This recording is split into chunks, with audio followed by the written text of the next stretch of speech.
Well, welcome back, everyone. We want to make sure we try to stay as much on schedule as we can, particularly since I think we're scheduled to go almost till 5 tonight, this afternoon. Our next panel is for the Ecological Context of Civic Reasoning Discourse panel, and I wanted to introduce the two chairs, Sarah Friedman and Jim Banks, to both introduce the panel and the paper and the presenters for our next session.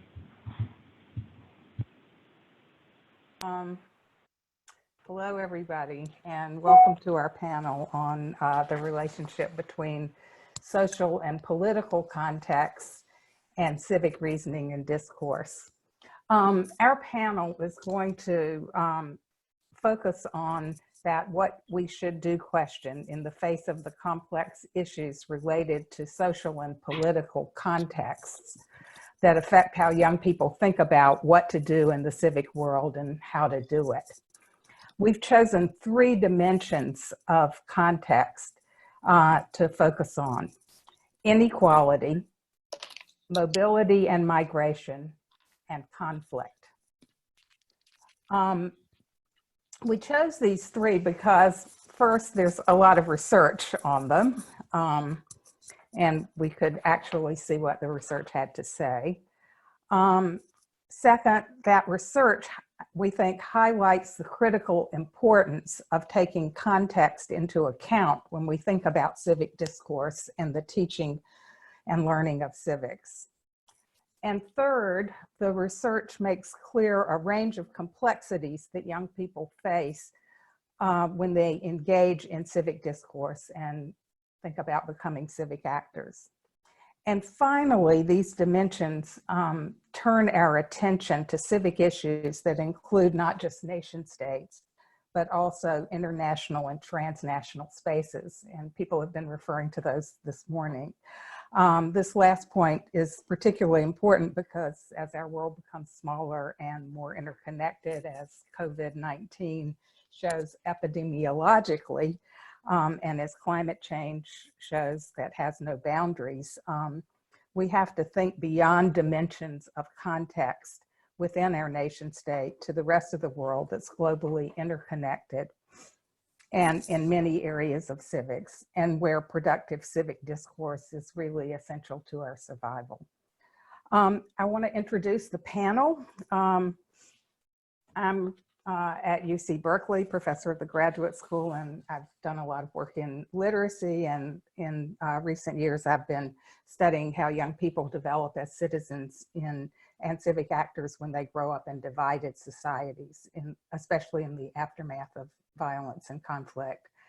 My co-chair, Jim Banks, is the Carrie and Linda Killinger Endowed Chair in Diversity Studies Emeritus and the founding director of the Center for Multicultural Literacy at the University of Washington, Seattle. And I think he probably needs no introduction to most of you. He's widely recognized for his path-breaking research on race and multiculturalism.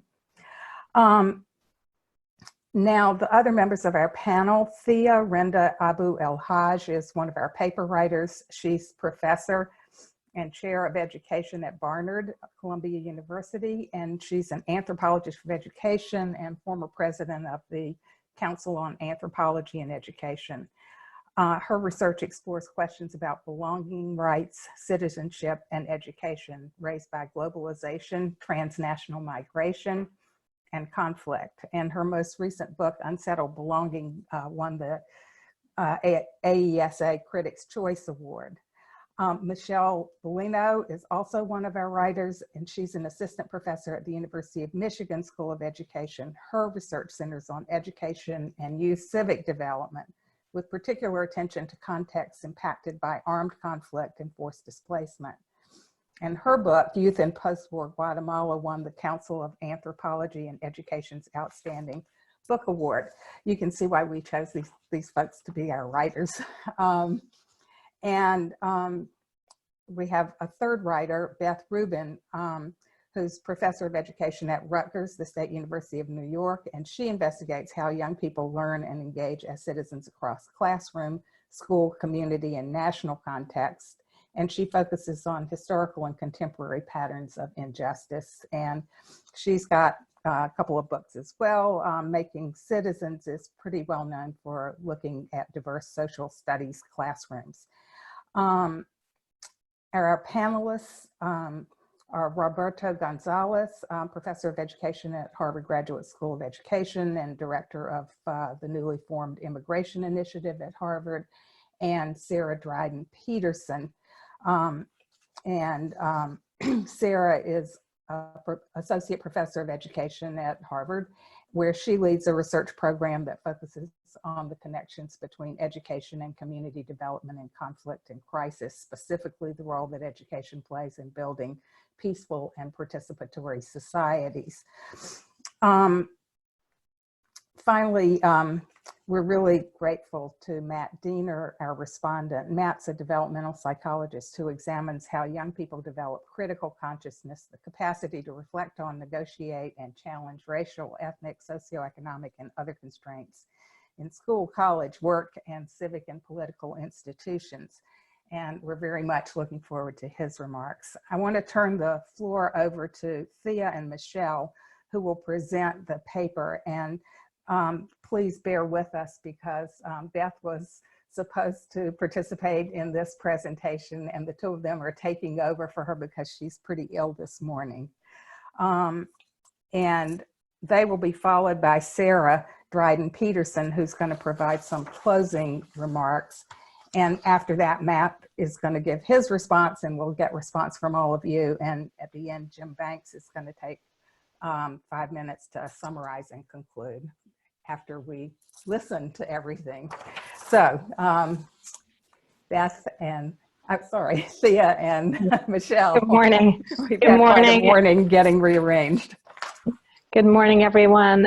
This is Thea Abulhaj, who starting. I'm just going to try to share my screen, our slides. I wasn't able to do that while Sarah was talking, so sorry for that. I'm going to share my screen and flip to the slides here. Just give me a second.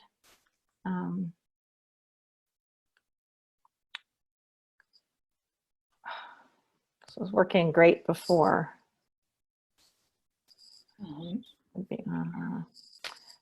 Okay, trying to get this into presenter view, which worked great, and here we go. Hi. Hi. Okay, can folks see my slides? They look good.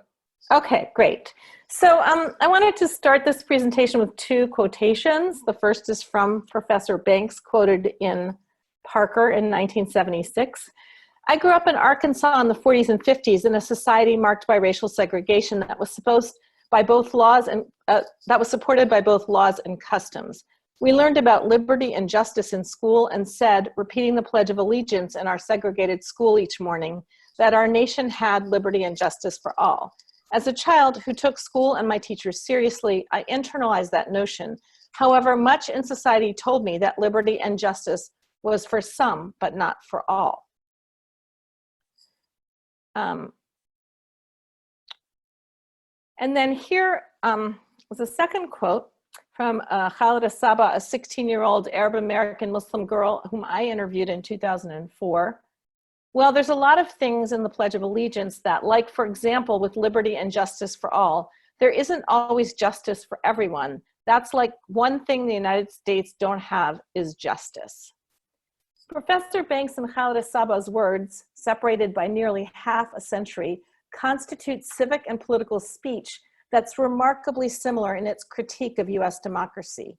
Each speaker recognizes the contradictory nature of the promise of liberty and justice for all, developed out of their own experiences in and out of school contexts. Racial segregation for Professor Banks, and for Khalida, post 9/11 experiences with state surveillance of her community and myriad racist incidents she faced in community and her school. We offer these quotes as manifestations of our panel's charge to explore civic discourse in relation to the social and political context in which it develops. What are the formative experiences that shape young people's civic reasoning and discourse? And what implications does an understanding of these social contexts hold for developing civic dialogue and reasoning in formal education in ways that can engage deeply with young people's perspectives and critiques. Our report first examines 3 critical dimensions of the context framing youth experiences with civic life, dimensions that are often not accounted for in formal civic education. And then we examine promising practices that engage directly with young people's experiences growing up amid contexts rife with inequality and injustice. And when we get to that point, Michelle Bellino is going to take over our presentation. Several decades of research illuminate how civic development takes place amid unequal access to resource and rights, informing varied experiences, knowledge, and perspectives, and creating differential connections to, motivations for, and approaches to participation in public life. Yet in many classrooms, students are treated as unencumbered subjects who come to civic dialogue with the same histories and vested interests. This is consequential because it misses opportunities to develop authentic civic dialogue that draws on the rich resources for civic engagement that young people develop through their varied community experiences. In the US and across the globe, inequality and injustice rest at the center of social and political life, contributing to experiences of civic congruence and disjuncture, by which we mean the extent to which there is a correspondence or a gap between people's lived civic experiences and the democratic and/or human rights ideals that they're promised by their nations, by UN agreements, etc. These correspondences or gaps occur within particular social, economic, institutional, political, and historical contexts. The first part of our paper focuses on what the research tells us about the civic development of young people who experience civic disjuncture, and we're focusing specifically on civic disjuncture for 2 reasons. First, these disjunctures are markers of injustice, which is consequential for young people's civic and political development. But just as important, as research has shown us, the experience of civic disjuncture can lead people to develop important critical perspectives on democratic practice. Interventions aimed at enhancing civic learning of young people, including those directed at civic discourse and reasoning, must be developed with an awareness of how these gaps, tensions, and opportunities for critical analysis and engagement shape youth civic experience and development. So I want now to turn to these 3 dimensions, critical dimensions that our paper is addressing. First, we think about the ways that structural inequalities within nation states take shape and constrain the varied educative settings in which children and youth learn citizenship. And we think about educative settings as families, communities, and schools, not just schools. Structural inequalities are part of young people's evolving understandings of themselves as citizens. They're a lived daily civic central to learning and identity. Because it was impossible to address all the dimensions of structural inequality in any given country, we chose to explore racial injustice in the US as one robust example. Numerous interpretive studies of civic learning and identity describe how young people's rights and access to resources and experiences as citizens are fundamentally shaped by their positionality within racialized systems. This includes, for example, experiences with state institutions and their agents, such as law enforcement and the judicial system, experiences through which they learn different civic lessons about their rights, about their capacity to trust in state institutions, and so forth. Inside schools, students are differentially positioned in relation, for example, to school-based disciplinary practices that disproportionately punish or exclude racially minoritized children and youth. In addition, academic and social divisions create different kinds of educational opportunities, including opportunities for civic dialogue. Curricular treatments of race are also part of the contextual architecture of young people's civic development, framing discourse and reasoning in and outside of school spaces. School-based versions of history in the US often present narratives of the national past that center whiteness and otherize racially minoritized groups, while sidestepping discussions of institutionalized racism and minimizing both the brutality of slavery, genocide, and other forms of racial violence, and the dynamic and persistent history of political resistance to oppression. At the same time, social science research that attends to civic learning within racially minoritized families and communities also highlights rich traditions of civic and political activism that nurture and influence young people's engagement with civic life. Young people draw on these experiences to make sense of their relationship with the state, with consequences for civic discourse and reasoning and for civic engagement.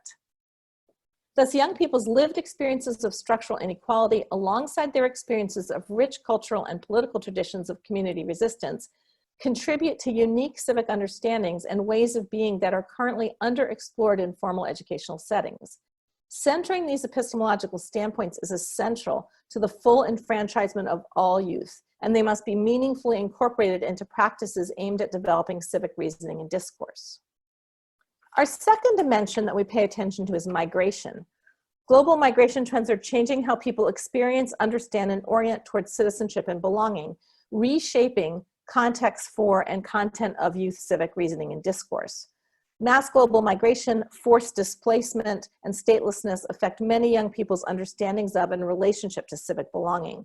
These conditions require careful attention to how young people living in conditions of mobility, economic instability, and legal precarity develop as civic and political actors, and the implications for civic reasoning and discourse that this holds. Although civic and political participation are typically conceptualized in relationship to one's juridical status, when citizenship is viewed as a lived everyday experience, we see that many people, including youth, actively engage as civic and political actors, even without the formal rights conferred by states. And recent research illustrates that children and youth develop multifaceted citizenship identities and practices through their experiences growing up across transnational social fields, which changes the landscapes, purposes, and repertoires with which young people engage in civic dialogue. For many children, youth, and families, migration is also creating new vulnerabilities as they deal daily with the consequences of their unauthorized status. A growing body of research explores how children and youth who are undocumented or who live in mixed status families learn to navigate the public sphere, negotiating multiple obligations around school and work, while not putting themselves and their families at risk of detention and deportation. And this research also is exploring how teachers can address these complexities. One of the particular challenges for civic education and civic dialogue is that children and youth growing up in unauthorized or mixed status families are deeply knowledgeable about civic and political life, but their knowledge and experiences must, for the most part, remain silent in both formal and informal educational contexts. So inclusion of children and youth who live with unauthorized status or who are in mixed status families in civic dialogue requires careful attention and thought to the particular risks of visibility and voice for these communities. And finally, research has shown that transnationalism can be a generative context for young people's civic learning, supporting them to develop critical consciousness about rights and justice across borders. Young people who have experienced life across states, learned of family members' experiences across states, or have lived with the vulnerability of unauthorized status are often cognizant of the uneven and inequitable access to rights across borders. And this comparative perspective educates many young people into critical political perspectives that can lead to activism around both local and global issues. And so one of the challenges we pose is how do we integrate those perspectives into formal civic education? And then the third and final dimension of social context we address is conflict. National, political, and ethnic conflict are salient to young people's civic development.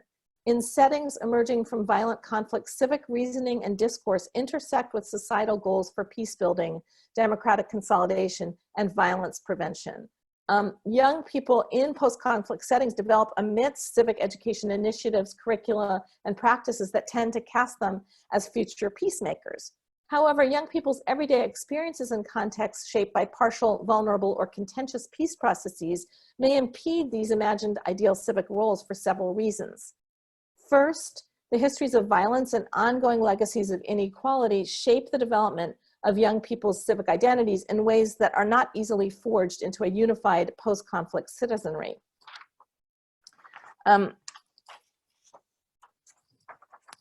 Sorry, I'm just getting... in context of conflict and violence, including our own here in the United States, the histories, experiences, and narratives learned within different communities pose challenges to civic education aimed at forming democratic, engaged, and peaceful citizenship, or they can, these complex histories.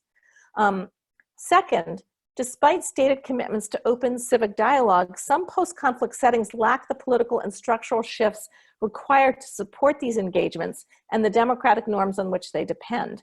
Incomplete or contradictory democratic processes paradoxically expand opportunities for civic expression and participation while simultaneously restricting everyday rights and freedoms. Young people make strategic decisions about civic participation based on their everyday experiences with state actors and institutions, their level of distrust in fellow citizens or trust in them, and the ways that citizenship has been historically constructed and contested. And finally, all states contend with difficult decisions about how to address histories and legacies of violence, such as colonialism and enslavement, as well as more localized sources of societal discontent. Educational research illustrates the prevalence of conflict avoidance in civic education initiatives, particularly in settings impacted by armed conflict. Curricula silence, neutralize, and rationalize periods of violence, and these difficult topics are often delivered through rote pedagogy rather than critical or constructivist approaches.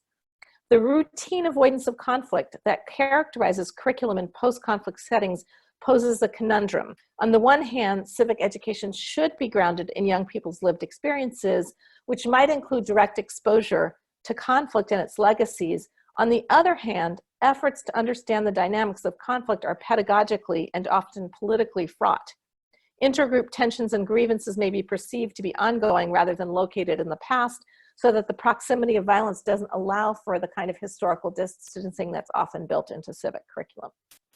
So across all three dimensions of context, I just want to, that our paper addresses, we just want to note two important commonalities. First, that formal school curriculum often doesn't align with the knowledge and experiences of young people from oppressed and minoritized communities. And second, that the civic learning that happens in these young people's families and communities can generate a kind of critical consciousness about rights and justice that, if brought into schools, could enhance civic dialogue and reasoning.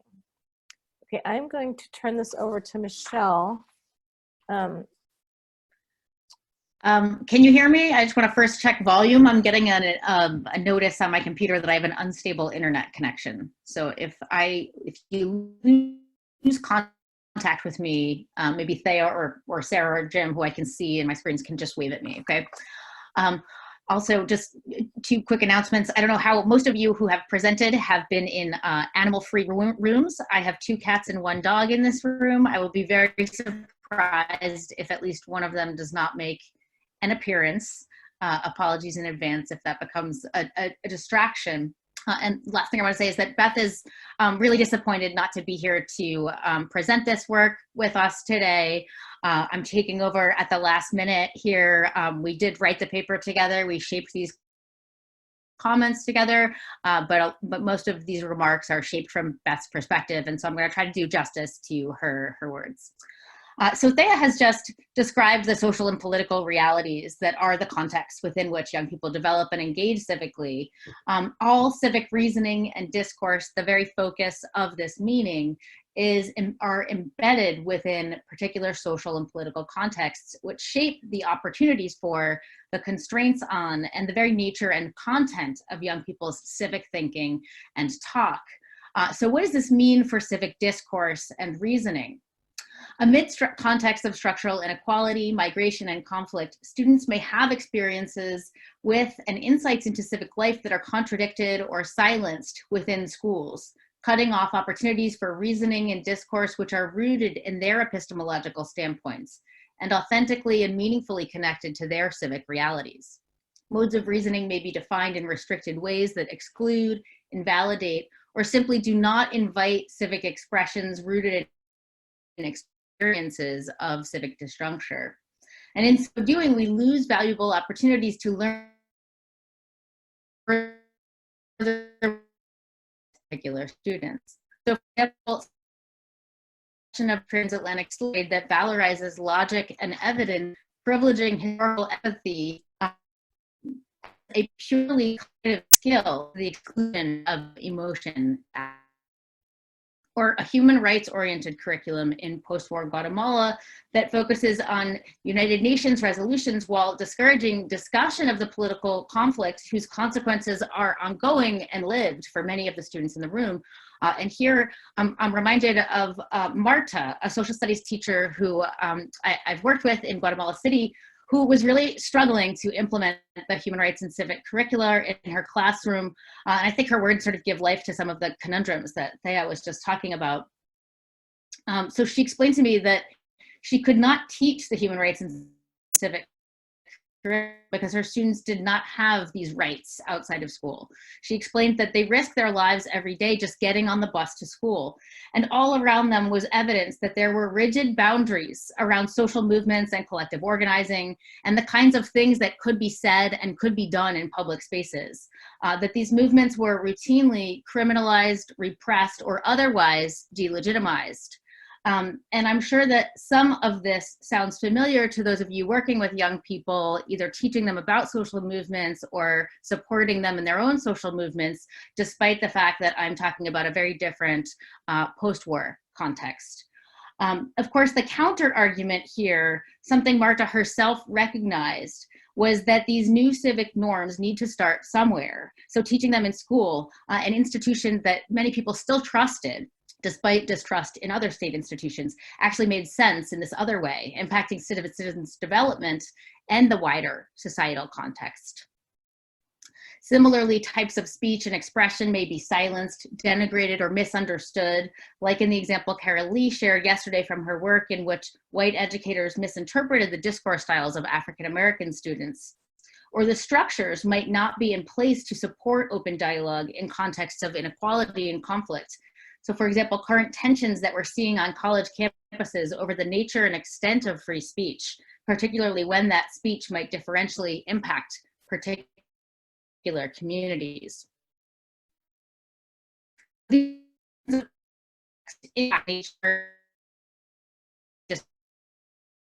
and more conversations and more widely impact sense of advocacy, their sense that they will be listened to by others, especially adults in society. So we want to now turn to consider practices involving reasoning and discourse that draw upon and build upon these aspects of context, rather than ignoring or excluding them. But first, we want to focus the group's attention on the ways that young people respond to contextual challenges described earlier, with multiple forms of reasoning and discourse, including the powerful, innovative, and authentic reasoning and discourse that is embedded within social and political activism and organizing. So in other words, young people don't actually need schools and classrooms to engage in civic reasoning and discourse. If we think about the Arab Spring of the early 2010s, the Black Lives Matter movement, youth gun control and climate activism that we're seeing increasingly around the world, among many other socio-political movements, we're seeing that young people engage in reasoning and discourse on pressing serious issues.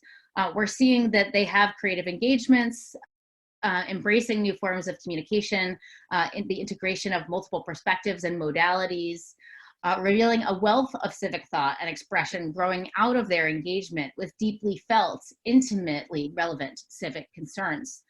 This is not to suggest that these movements are spontaneous or leaderless, or that adults and institutions aren't playing some role behind the scenes or haven't in the past. But we start here to recognize the creative agency of young people to respond to and transform their contexts. And so we draw from this vision of youth socio-political development and activism 3 approaches that can and sometimes are brought into classrooms so as to bridge the gap between context and school-based civic reasoning and discourse. So we're going to say a little bit about critical curricular approaches, youth inquiry and action approaches, and arts-based approaches. So critical curricular approaches such as history education that engages critically with racial injustice, critically relevant civics in which youth analyze disjunctive experiences, the discussion of controversial and relevant civic issues, this idea of teaching into political events.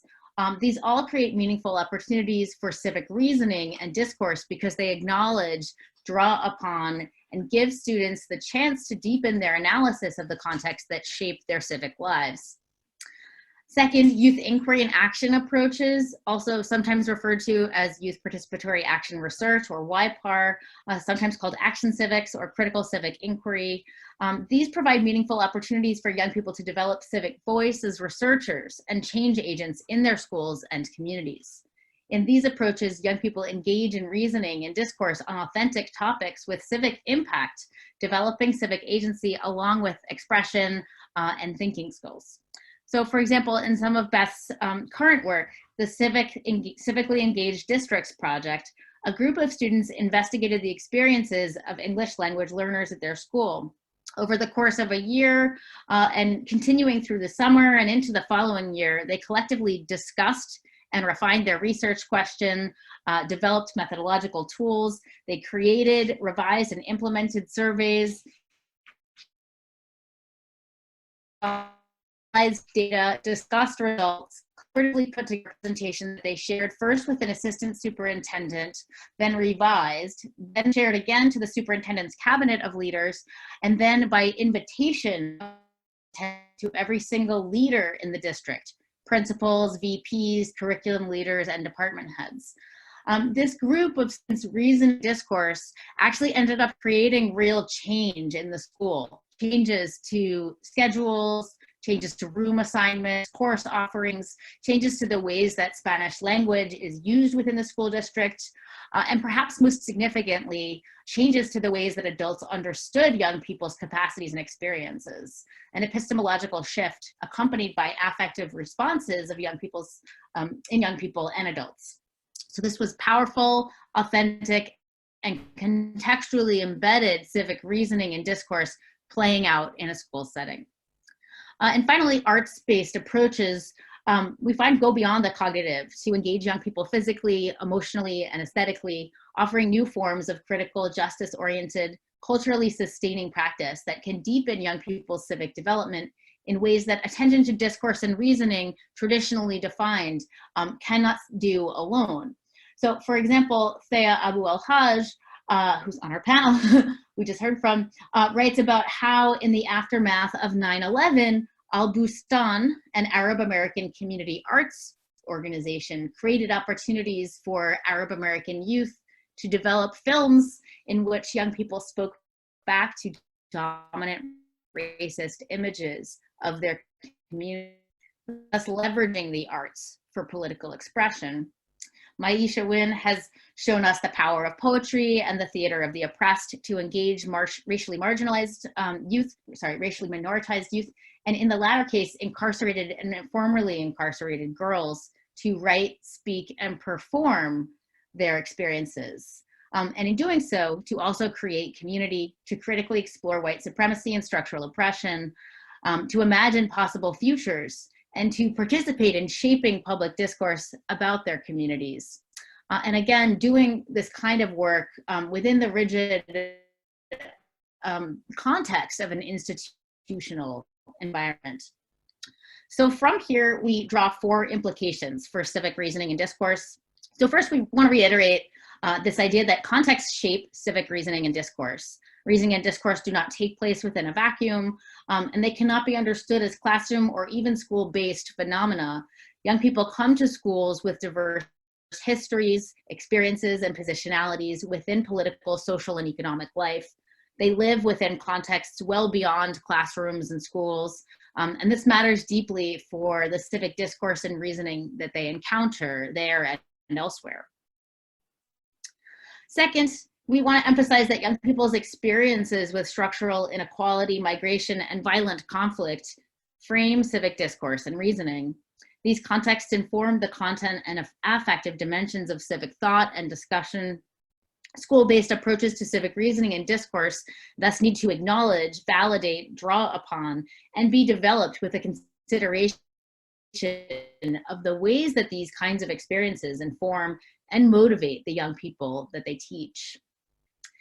Third, we want to highlight that young people, through their engagement with social and political life, reason and talk civically all the time, outside of the classroom as well as inside. Civic reasoning and discourse are not limited to school spaces. Much we can learn from contextually embedded form.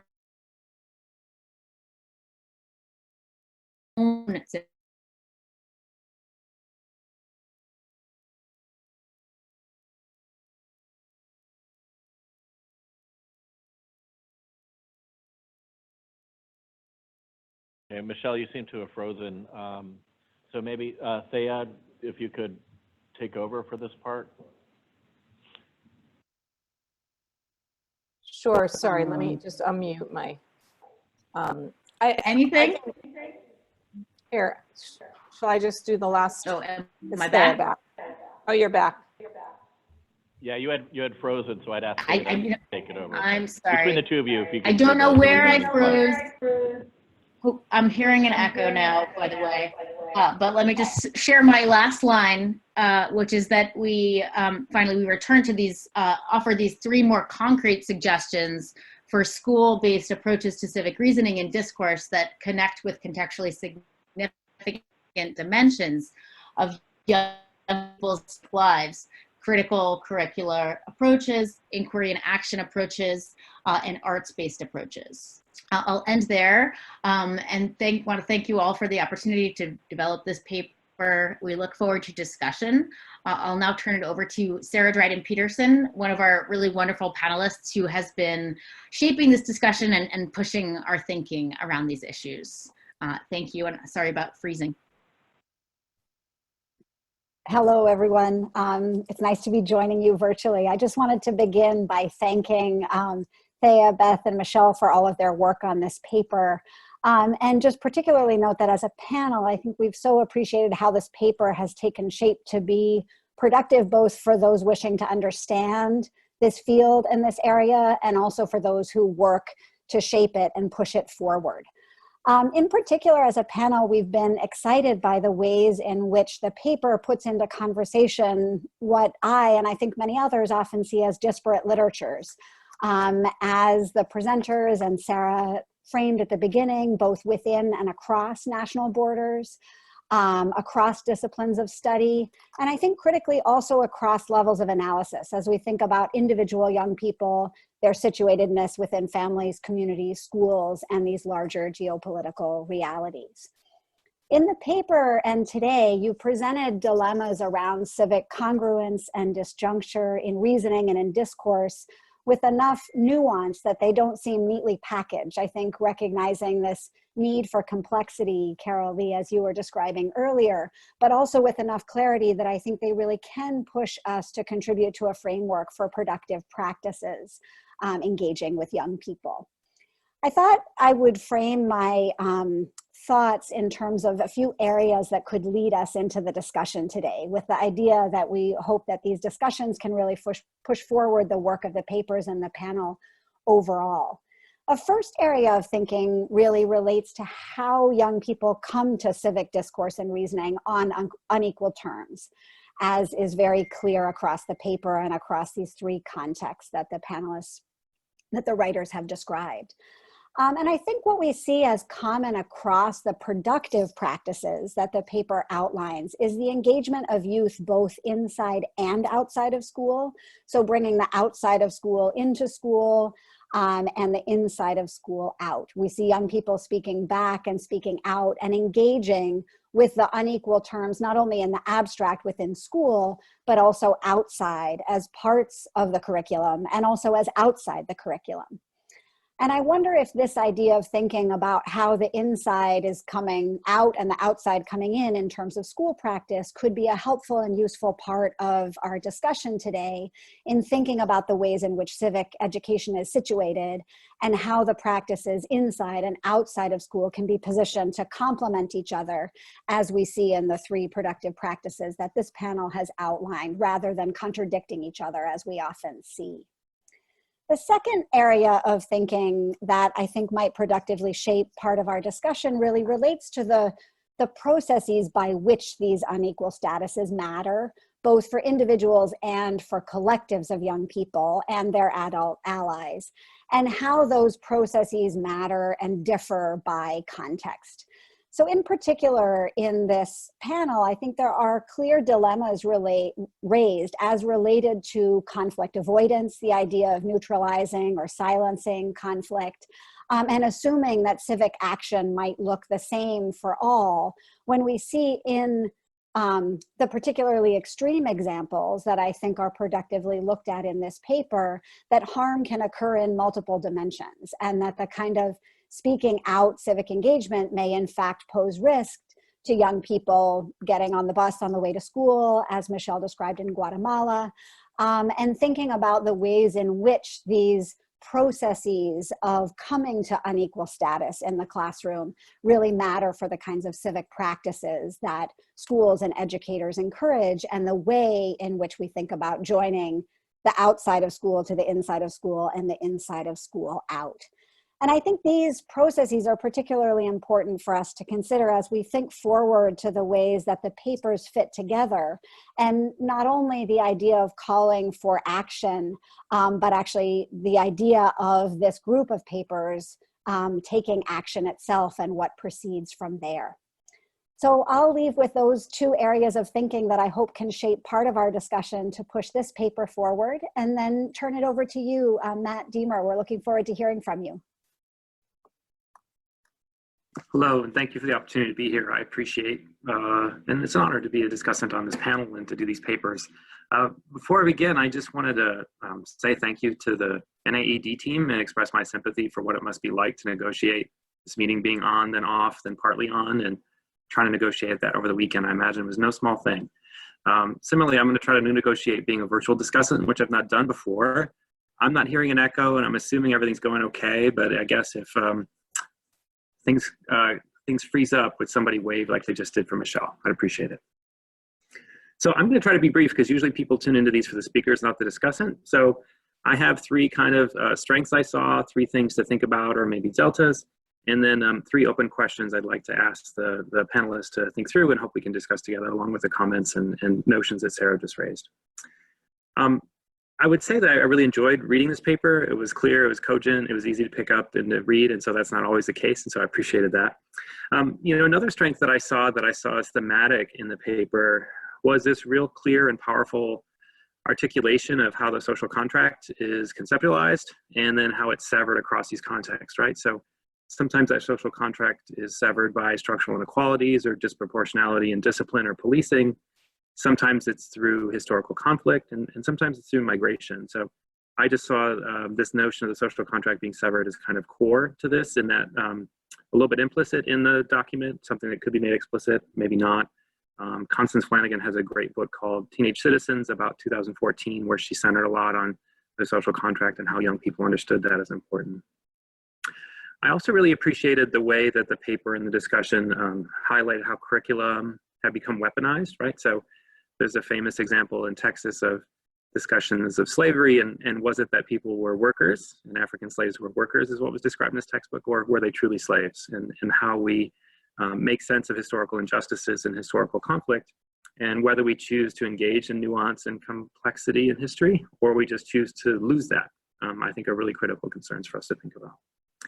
And along with that second point, I really appreciated the way, even though this is a later panel, the paper and the discussion talked about and noted how teachers struggle to negotiate this complexity, right? And so I don't want to just come in and just critique teachers, because I think a lot of this, or a fair amount of this, is teacher preparation, how teachers are prepared to think about inequalities and injustices, and how they feel the instructional capacity to engage with or not engage with these things, I think are really complex issues. And I know that many teachers don't get a lot of great preparation on these issues, and I know they're really complex, and we're sitting with the benefit of space and time thinking through how to negotiate them, but teachers don't have that those luxuries in the moment quite as much.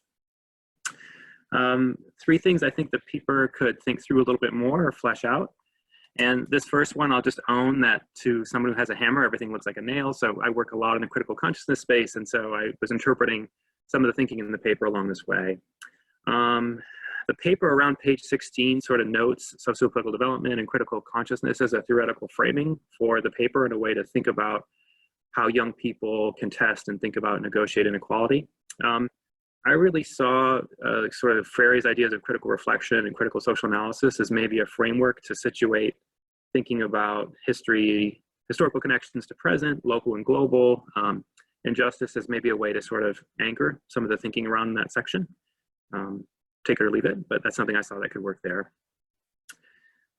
Similarly, I thought, you know, the paper at the end, sort of next steps, promising practices, there was a lot that was there, and I think there was maybe a little bit less articulation of specifics there, whether that's running out of energy because you've written this long document, or whether it's because there's all this complex and nuance, and then trying to distill that to something prescriptive is difficult. I empathize with both. But I do really want to praise Scott Sider, former NAED postdoc, and Darren Graves' recent book about different critical consciousness schooling models they've observed, and did this deep dive into how schools are doing these across different contexts. And they had this really clear and, to me, compelling mixed methods evidence about how certain critical schooling models were associated with certain kinds of competencies in students. So schooling models that really fostered questioning and curiosity and critique of societal inequality tend to yield students who show growth in those things. And schooling models that really fostered analysis and action and activism and thinking and connection really fostered students who had this sense of capacity and knew how to engage with the world and feel like they could engage with local issues in their communities. So the important thing I think they found was this sort of the specificity, right? So it's not that if you foster critique, people necessarily act, but these very kind of domain-specific outcomes where schooling models are associated with different outcomes. And the book is written in a way that I don't feel is overly prescriptive, but also isn't just so general and vague that oftentimes things are. So I think it's useful in that way. And thirdly, this is a little bit more of a throwaway, but I think lived civics might be a potential frame to think about this too. There's a lot of connection in the text about connecting students' lived experiences to the civic experience and the histories they're learning and what they're articulating. At the same time, I just want to note Thea's point that this is complex, that sometimes lived experiences aren't reflected in the curriculum, and so there may or may not be a safe and one-size-fits-all approach we can think about. Okay, other things that struck me as open questions or next steps. Some of this is coming from my own work, so take that for what it's worth. We're partnering with some youth organizers in different settings, and one thing we're seeing from the ethnographies we're doing with youth organizers is this phenomenon of young people getting looped into the youth organizing group, mobilizing in a campaign and engaging in action right away, and those young people not really having thought at all about the issue they're contesting, right? So, hey, my friend says he's going to the airport to protest immigration policy, so I'm gonna go too. I don't really know what this is about. And then we're seeing that this sort of flips the standard process that we think about in civics, right? So it's always, the model is generally think, reflect, deliberate, feel efficacious, then act. And we're seeing some alternative pathways where it seems like young people sometimes are thinking very little, acting, and then the terrain of thinking really opens up for them. So I think this is just something I've been, as somebody who's very kind of canonically Freire, who thinks about reflection first and action, seeing this alternative pathway to me is intriguing, and thinking this might be another way that people lead to changes in thinking about discourse and reasoning. Second point I think about, which echoes something Hadi said before, it feels a little bit of an unfair critique in a project that's focused on discourse and language, but I also felt a little bit like action could have been something centered more, or is maybe a next step we think about more, right? So my colleagues Roderick Watts and Carlos Hipólito Delgado have this wonderful paper that they titled, "We Can't Think Ourselves to Liberation." And I feel the same way too, that our focus on civic reasoning and discourse is, I think, in order to mobilize and foster engagement and participation among young people and older people as well. But how we can think about action more, I think, is a next step we might think about. And then finally, I want to just have us think about both sides of the coin in terms of social identity. So this isn't deep intersectionality, but think about this a little bit. The models we're often thinking about and the work we're centering here is often the experience of people who have migrated or experienced historical conflict or are more marginalized. And I think those are important foci for us to have. I worry sort of big picture, if we're always centering our efforts here, are we leaving people who are more privileged off the hook in some way? And so what are ways we can think about how more privileged people can critique inequality, and instead of understanding how they're marginalized, understanding how they're privileged? Part of me wonders, is this the same thing or a different thing? As well as how do we foster the capacity of more privileged people to engage with collective actions with others, collective reasoning with others? And I think these are really important things the field is starting to think through. And at a meta level, I think a way we can think about our efforts in civic engagement in ways that are important. All right. So I appreciate the opportunity to talk to all of you and to read the paper, and look forward to hearing some more discussion as we go forward. I'm not sure who to pass the mic to. Sarah? All right, thanks, Matt. I assume that the panel would want to respond. So Sarah, maybe if you wanted to Did you want my bring in the panel, or Jim. Sarah? Did you want my comments now or later? Am I being heard? Okay, Yes, we can yes, hear you. I just couldn't, I just had to figure out how to unmute myself. I'm sorry. My comments now or later. I'll leave that to you. Would you like to make them now? Do you think it'd be better to make them now? No, let's hear the respondent first. Okay, that sounds good. Well, no, I guess we just, I guess we need to do a little bit of response to Yeah. what Matt just said. and then we'll open it You up want to start with that? Yeah. to large discussion. I thought, can you hear me okay, everyone? Sarah? Yes. Yes. I thought that my comments might make sense to be a kind of a bookend to the opening of the paper. If you remember, they started with a quote from me about the contradiction I was learning in school about equality and justice for all, and yet I was being schooled in a segregated apartheid system. And so I think that this anecdote really highlights a number of things that were said in this paper, and that what was really happening in my school is that my own journey, my own perspective was being marginalized and was not being incorporated into the curriculum. So I think one of the major points made in this paper that's really important is that we need to incorporate the experiences of diverse groups into the civic curriculum.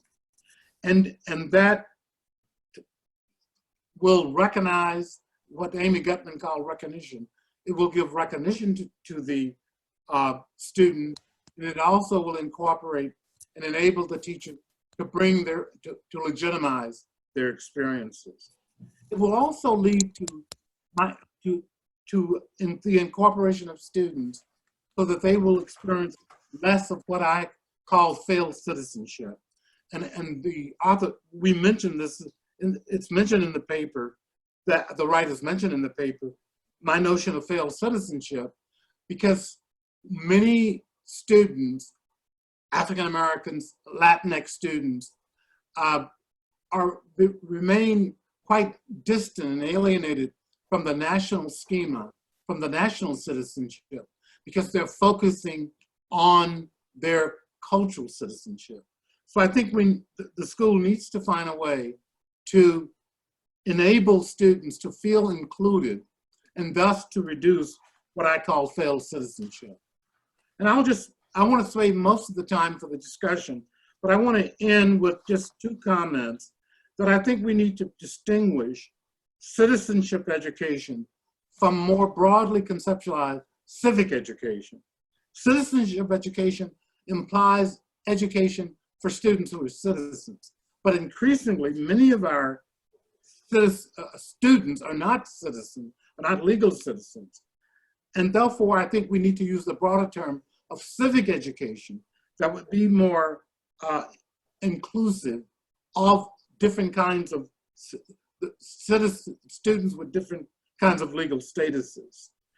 And so I think that in my latest article, as a matter of fact, I talk about what should be the focus for education for non-citizens.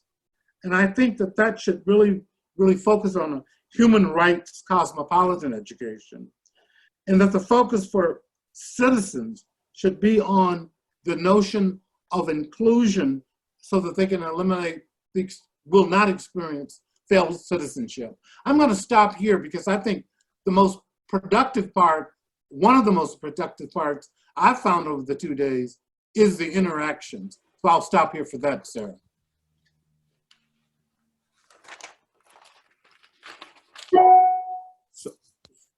So we can then bring in the participants, Greg, to start participating. So are we thinking we're not going to respond to Matt, which is fine, but I'm just asking. Fine too. No, it'd be good for the panel to have any reflections or reactions to go first.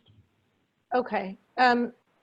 Sarah, you okay with me just saying a few things? Yeah, go for it. Okay, cool. So thank you both, actually, Matt and Sarah, for your thoughtful comments. And I just wanted to say a few things and maybe take them in backwards order a little bit. I think this last question you left us with, Matt, about who you know, who are we talking about when we're thinking about including, you know, doing this more critical civic sort of attention to social and political context is a critical one. And I think one of the things we've wrestled with is also thinking about what kinds of engagements actually can bring people together across lines of social difference. And you know, I think we've seen in the literature, I certainly know in my own work, that there's really something about doing common projects together that I think we might want to be thinking about more than having dialogue, which doesn't always sort of help people move into those other spaces. And I think that's come up across a couple panels, so it might be worth talking about it, which I think gets to this question we've also wrestled with on our panel around the focus is about civic reasoning and civic dialogue, but what is the role? Can we do that outside of action? I think it's actually also really interesting to think about the work that you're doing. And I think similarly, a lot of us have found this, that action can be a step towards more deeper thinking and reasoning. So I think that really in the mix here, you're seeing us like play around, and thank you for helping us think about articulating clearer the terms that we're really talking about lived civics. And actually also to Jim's last point, really thinking, I mean, this is probably the hazard of having 3 anthropologists write this paper together, is that we're really, all 3 of us think about citizenship as a lived experience, not a juridical status, and really thinking about that as the ways that people participate in the public life of their communities, writ small, writ large, and I think increasingly with mobilization, with migration, really there's this big gap between young people who might be acting, young people and their families who might be acting on civic and political, in the civic and political spheres across nation states, but nation states still being the kind of locus of where we think about civic education and civic action, and also who gets to regulate rights. So I think I want to stop talking because I've talked enough, and maybe turn that over to some other folks. I just wanted to say that the issue of privilege as opposed to marginalization, and where privilege fits into understanding about the greater good is something that we're planning to emphasize more in a revision. We just haven't done that yet. But that's a really important point that Matt, and thank you for raising that again. Because oftentimes issues of inequality are not visible to people who have privilege in ways that they need to be, and all the activism falls on the backs of the people who are the ones who are experiencing marginalization. So that said, and also thanks for the reference to the Scott Sider book. That will be very useful. Okay, moving on. I just wanted to respond briefly as well. Thank you so much for your comments. Unstable internet. Yeah. Again, anything? Michelle, maybe if you turn off your video. Yeah. Let's turn it over to Okay, the, let me turn off my video. to the discussion. As a maybe. fallback, if anyone has these After issues, my you could video also turn off, off. can you hear me? You're breaking up, but as a fallback, you could always turn off your computer audio and then join by phone.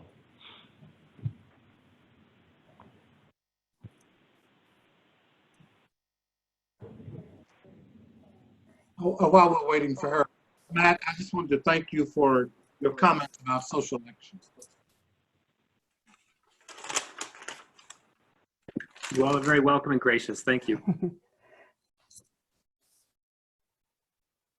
Like Maybe Michelle is writing her comment, and I could read that after she Okay, why don't we move to audience discussion and we can come back to that.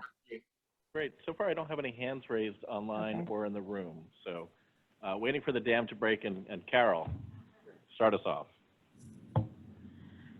So one of the issues I think that you guys raised that's really important, and it could become part of our cross discussion across, I'll keep thinking about some sort of introduction that raises the big issues, and there's been these consistent questions about sort of who's the us. And I don't think in those conversations prior to this, we have talked explicitly about young people in our schools who are undocumented and don't have legal status, quote unquote, as citizens. And so what that means about preparation for citizenship or preparation for civic engagement, I think is important. And I think it could also sort of fit back to what's been an ongoing strain of discussion about what's the anchor of common values, considering how diverse a country we are. And that's the bigger question around human rights.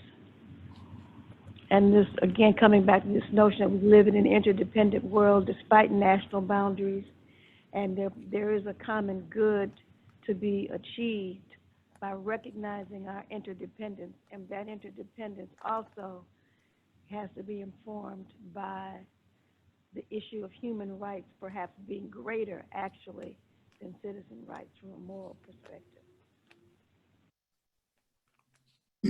I mean, there's times even in history, in the civil rights movement, was a big issue when Malcolm X raised the question of going to the United Nations to make a case for the human rights, and then the various mandates that have come out of the UN around human rights and international courts, for that matter, of having entities in the world that say that from a moral perspective, there are issues that are broader than national boundaries and national borders, and that there's a greater sort of internationally accepted set of norms around human rights that the world, as a collective, has a responsibility to take some action against, and not simply to sit aside and say, you can just, do whatever you want to your citizens because it's in your national borders, and therefore that gives you the right. There's a broader set of rights. And that may be an interesting strand to try to think about integrating across these papers. Right, and in my latest article, in a book edited by Marcelo Suarez Orozco, I make human rights a major goal for the education of kids who are not legal citizens. That becomes an overarching goal for those kids. The other thing about human rights is that if you do research globally, you see that other countries take human rights as something really serious in the UN Declaration of Human Rights. And in the US, we kind of act as though human rights exist for everybody, and therefore it's not so relevant for us, and it's not as big an issue. So elevating it, elevating human rights in some way seems like a good goal for our project. Maybe just to jump in on that too, I do think the question of human rights, though, echoes some of the same concerns of this paper around young people globally being taught about living in a reality of human rights, and then that contradicting with their very lived experience that their human rights are not recognized. And so some of the parallels that we see with the kind of civic education and those contradictions and incongruence in the US and outside. And I think that could run across as a kind of common dilemma, while also looking at the ways in which young people, some of the work of Peggy Levitt that I find particularly relevant around the kind of social resource environments that young people create, drawing on access to different parts of social services from multiple nation state contexts in order to create the environments that can allow them to thrive. And I think it's useful for us to think about the ways in which young people seek rights in a similar kind of way, particularly when they're not recognized within a nation state context, and learn from young people that way about the ways in which they are marshaling these bits of rights and bits of supports together to create the kind of civic environments in which they're living. Yeah, it's not just undocumented too. It happens in many marginalized settings. I'm gonna just try my luck again and see if anyone can hear me. We can. Better. Yes, okay, all right. I'm keeping my video off. Let's see if that helps. I wanted to just come back to Sarah and Matt's comments. I think, Sarah's prompt to get us thinking about the relationship between schools and outside of schools, and think more about moving back and forth between in schools and outside of schools, I think really nicely resonates with some of what Matt is telling us to, look into and think about, including Scott Sider and Darren Graves' work around different kinds of school-based projects. One thing that we really struggled with as a panel is the intersection between our discussion of contexts and the learning settings panel discussion of contexts, because they're really the panel charged with looking inside of schools and how those kinds of contexts and initiatives get shaped. One of the things that, they drew heavily on Sider and colleagues' work yesterday. And so I think that work is being accounted for somewhere in these papers, even though we haven't engaged with it directly in this piece. The connections between what the learning settings panel is doing and learning, I think could be really fruitfully explored with our panel. And one of the things they left us with yesterday was the call to do more research on how these various efforts to shift school contexts interact with these wider contexts. I also wanted to come back to this idea of Matt's, this order of, is it reflection, deliberation into action? Sometimes we're seeing it in these other ways.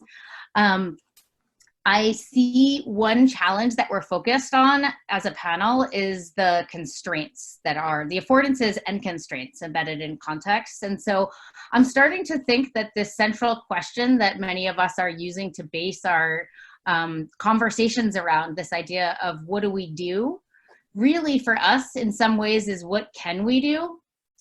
And what can we do, I think, points to the constraints within structures, whether it's about one's status, whether it's about one's positionality within a wider history of structural inequality, or one's location in a country that's undergoing democratic transition, or where violence and rights are not guaranteed. I think it's also what can we do in terms of how will our actions be perceived by others, and that sort of comes back to this idea of who we are and ideas around histories of collective action and other things. So let me stop there. I hope I didn't cut out that time. I don't know why I have such terrible internet at my house. Thank you, Michelle. That sounded pretty good. And then we have Paula McAvoy.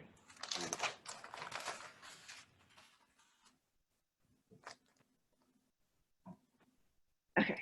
Hi again. I have a comment's coming, or I have a thought that's coming up in response to your paper that's not, it's sort of tangential to what you're talking about, but you've presented about how civic education looks different in different contexts, war, etc.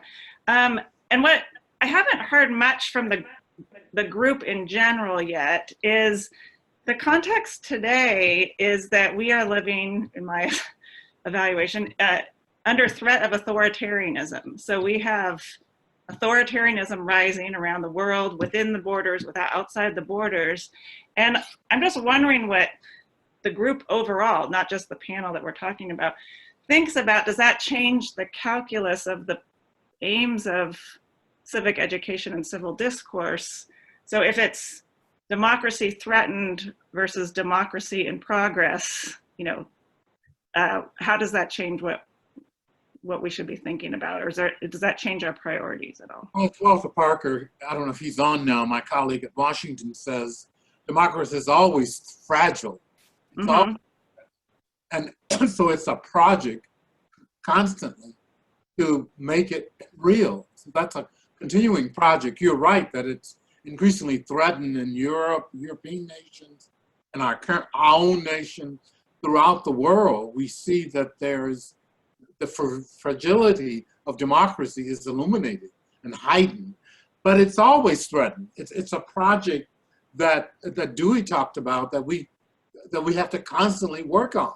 So do we work on it constantly, but what we illuminate the ways in which it's threatened, but it's always threatened, I think has to be one of the messages. Mm-hmm. But so do you think you don't, if the threat increases, you sort of stay the course? Is that what how you would see it? Stay the course. And you use examples of what happens when it's threatened. Madeleine Albright, have you read her new book about how dictatorships arise? I don't remember the exact title of the book, but it fits right into what you're talking about. Mm-hmm. I think it's called, I'm not sure the title, but it's about what happens when authoritarian figures, I think it's called something like Authoritarianism is a Warning or something like that. But so I think Madeleine Albright is kind of warning us that this happens, but that democracy is always fragile, always threatened, and it's a continuing process. I wanted, can I pick up on that and add something? I think there's another issue though for the US, and that is that we've gotten complacent about our democracy. And so there's a problem out there, Paula, that that bears some thinking about. And so given that, and I've just finished some survey work comparing kids' civic engagement levels in the US, Northern Ireland, and South Africa. And the kids in the US are kind of in the middle. South Africans are much more civically engaged. And in my analysis, I look at complacency. And I do think that we need to kind of keep reminding ourselves, because our democracy is older, that it remains fragile, as Jim says, and as Walter says. And so these times remind us that we need to kind of, I guess, reinforce the fragility. But it's clear that we are in a period where the threat is more ominous. Yeah. Clearly, not just in the United States. On top of that, on top of our complacency, so it's compounded. Yeah. I believe High Bass also wanted to touch base on this particular topic. And then we had two other folks who raised their hands. And then I think that's all we'll probably have time for this section. I think that Paula raises a very important point. And even though I agree with Jim that our system is always under threat, I mean, Jefferson's comment about eternal vigilance is appropriate. But I think that Paula's comment is still important to raise because of the digital media, which represent a fundamental transformation in the way people, the nature of public discourse and the way people are influenced. So that the threat, in some sense, is a technological escalation in the weaponry with which the system is under threat.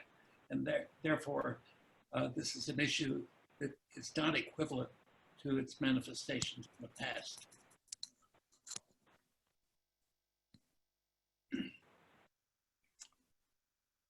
That's a good point. Thanks. Great. And then Tony Layden is next.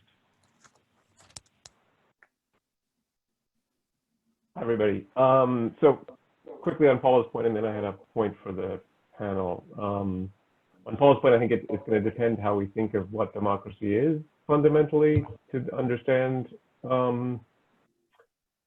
what counts as a threat and then what to do about it, and how civic education and civic reasoning might respond to that. My general point was more to echo Matt's final point about focusing on not only on the marginalized and how to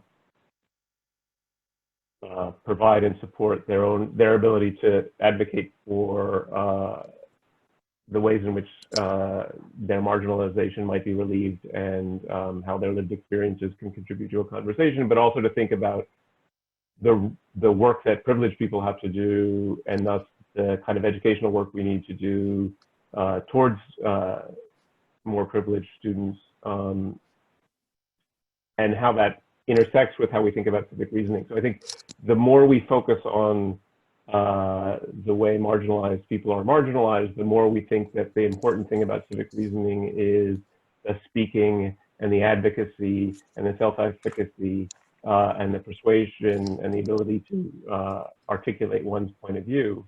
But if you pay attention to the way that civic reasoning and any form of reasoning together is something we do together and requires uptake as well as speech, that advocacy only works if people hear it and are willing to be moved by it. And in particular, the people we need to train to be more susceptible to the voices of the marginalized are the privileged. And so thinking about what education to otherwise privileged people involves in regard to civic education focuses us on the aspect of civic reasoning that's about listening, that's about vulnerability, that's about trust, that's about openness to being moved. And so I just want to throw that in there as part of what I think, why it's important to not just think about how to support the marginalized, but to educate the privileged, because that shapes important ways how we think about civic reasoning. Emma Humphreys. Yeah, thank you. So I just want to really directly answer Paula's question, and how does this change things in light of rising authoritarianism and declining trust in democracy around the world, including the United States? And I think it really affects our goals for our education in a really practical way. So it used to be assumed that it was enough to prepare students for maintaining our democracy. But now it seems that in addition, we need to first convince students that it's worth maintaining, and then, assuming we're successful or perhaps just concomitantly, prepare them for that very maintenance. And so I think that needs to be an explicit goal, and not just something that's assumed. Did I close out? I don't have anyone. Okay, and then Carol's going to close us out, so go ahead. Okay, just a quick thing, which is I think what this is really raising for us again is that question that's come up across the panel for these last 2 days about kind of what's the stance that the panel is going to take, and the fact that there's really no politically neutral space to put this forward in. And I think that we really have to wrestle at this time with that question. So that's all I want to say. Okay, and actually two more from the room. Jan Brennan from Education Commission from the States, and then Carol will take us out. Yeah, and I was just going to make a comment that I think this discussion about the fragility of democracy and the need for constant vigilance in some way forms sort of a preface to the papers as a whole. You know, I think one of the potential vulnerabilities is that the basic question, what do we do, implies that we need to do something, right? And I think there are some people who would question whether that itself is a progressive question. If things are great, then maybe we don't need to do anything, right? And so I think that highlighting this aspect of the fragility and the need for constant vigilance sort of sets that important stage that the question then, what do we need, you know, what should we do, is the question that's inherent in the fragility of democracy, not something that's a progressive take. Does that make sense?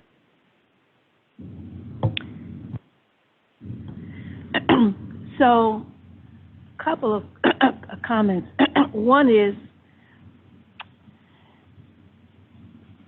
in thinking about the role of history, And the comment in our paper from the teacher that we work with, Adria Carrington, who's retired, she taught about 50 years teaching history, that a full understanding of history helps us to understand, irrespective of any left or right political position, that nation states are inherently fragile, irrespective of whether they are democratic or authoritarian, right? And so the history in Europe and other places of nation states that were ruled by royal authorities no longer exist. That the boundaries of nation states, if you take the broad spectrum of history, shift. And if young people fundamentally understand that, these are indisputable facts, that in and of itself says whatever kind of government structure you have is fragile, and if you value it, then you need to work, you know what I mean, to sustain it. The other is going back to some of the points we were trying to make in our paper from a human development perspective. I know my colleague Margaret Bill Spencer is on here, I see, and she makes a very powerful assertion, and that is to be human is to be fragile. To be human is to be at risk.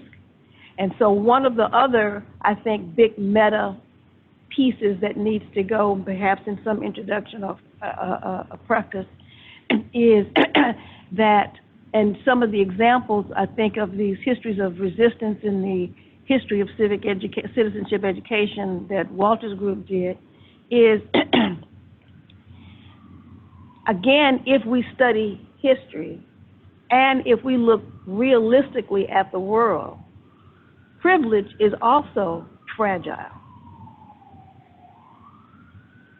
And so people who presume that they are privileged, like the people who thought they owned human beings in the early parts of this country,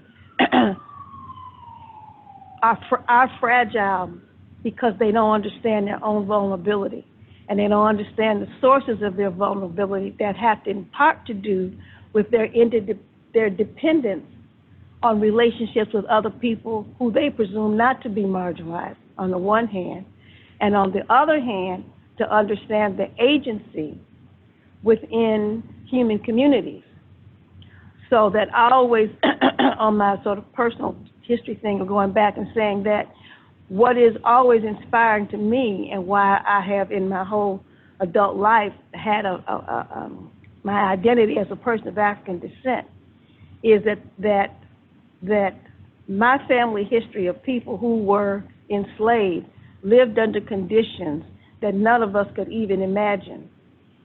Or the other example is during World War II, during the encampments, you know, under the Nazi regime, people living under conditions that we cannot imagine, who had the power of resistance, and said that whatever this external source of oppression was not the end game, and it was, it could be resisted with agency. And that's, from a human development perspective, this notion of that we inherit from our species an ego that drives our actions around feeling safe and efficacious, which means that under most circumstances, people are not simply going to submit to oppression, whatever form it may take. So I just think that this again can be a part of some orienting kinds of documents, because I keep thinking that there's so many ways in which a lot of the ideas that we talk about and wrestle with end up reinforcing the very things that we think that we're struggling against. So we use terms like dominant culture with an assumption that it's one thing, when in fact it's heterogeneous and not monolithic in the way that people talk about it. Or we use the term people of color in order to be whatever progressive in some way, And the use of the term inherently says there's an us and a them, and it goes against a reality that there's no such thing as a human being who doesn't have color. They just different range of color. So somehow I think we have to wrestle with some of these underlying assumptions about what's the term we've been using, the marginalized people and mainstream people and privilege and all of that, and really begin to interrogate the assumptions behind that I think can move us beyond whether the position, because the issue is, I keep saying, is how do we prepare kids to engage with these complex issues in ways that don't say we have to dictate what the solution to the problem is going to be, but at least to begin to interrogate it in a way that takes into both is a complexity, but also the reality. You know, this whole thing going, I'm not even telling me to stop, but with corona and climate change and all that, Mother Nature says you can play this little game all you want, but at the end of the game, there is a reality in the world. And there is a reality in the world that power will never be solely sustained and uncontested, ever, period. Anyway, I'm good. Okay, thanks, Carol, and thanks again to the panel and to Matt. Really exciting ideas to take it to our next stage and revising these papers. And I wanted to remind everyone that the participant list has email addresses, so if you wanted to email additional ideas or references, please send it to the panel writers or the panel chairs. We are not too far off our schedule. If we take a half hour for lunch and then we can come back at 2 o'clock and we can then kind of get back to our schedule starting at 2 o'clock with the the panel focusing on teaching and pedagogical practices. So we'll sign off for here and then we'll come back at 2 o'clock.